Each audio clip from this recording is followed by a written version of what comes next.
We're going to get back to the leak story, but meanwhile, another major story we're following tonight. The North Korean threat could be expanding beyond nuclear warfare. Cybersecurity experts are warning that the rogue regime could be behind that global cyber attack that held at least 300,000 computers hostage in over 150 countries starting on Friday, the largest online extortion attack ever recorded. Joining me now is former Info Operations Officer for the Royal Australian Navy Commander Greg Keeley and RSA Advanced Cyber Defense Senior Director Peter Tran. So, Peter, was this a North Korean attack?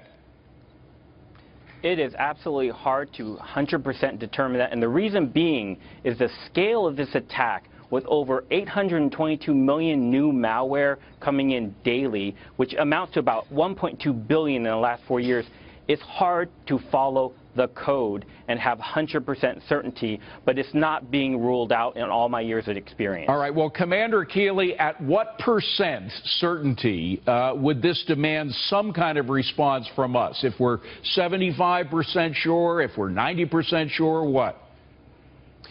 Hey, David, look, I think that's that's the billion-dollar question in this instance. I think the Google guys have found the Lazarus group link, which is obviously tied to North Korea. But I agree with Mr. Tran that there is a great difficulty following the code in this instance. But I think if, it seems to me this has been somewhat of an amateur hit. If you look at it from a criminality perspective, the whole concept or the whole idea of ransomware is to raise money, to extort money out of people. They've hit, as Ms. Tran said, about 800 million people or whatever the figure is. They've really only extorted, from what I understand, about $50,000. Right. So there's a problem. But, Commander, the point here is that would be a cover. The people that suspect North Korea, they would have used that extortion, the money extortion threat, as a cover for their real intent, which was to hit us, particularly after we may have interfered with their ICBM launches, right?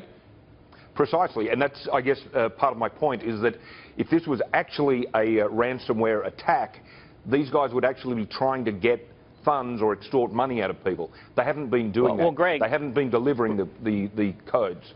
Go ahead, Peter.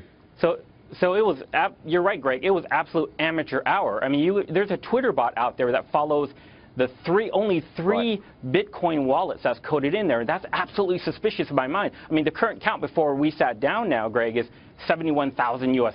That's asinine compared to the scale by which this spread globally. Well, how, Peter, if it is decided that there's enough information, enough evidence to put the finger on North Korea, how should we respond?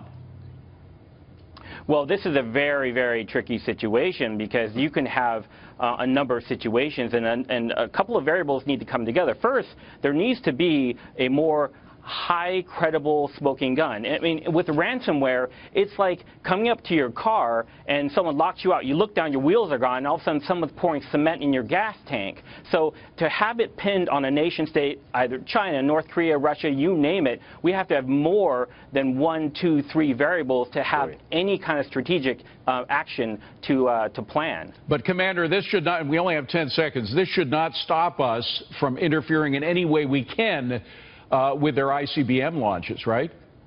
No, absolutely not, David. I mean, the battle lines on the cyber battlefield here have already been drawn. And, we're the United States is the biggest power on the face of the planet. We should be using that power to go after North Korea to stop these missile launches because, we're only years or months away from a major incident, potentially, with their capabilities. Yeah.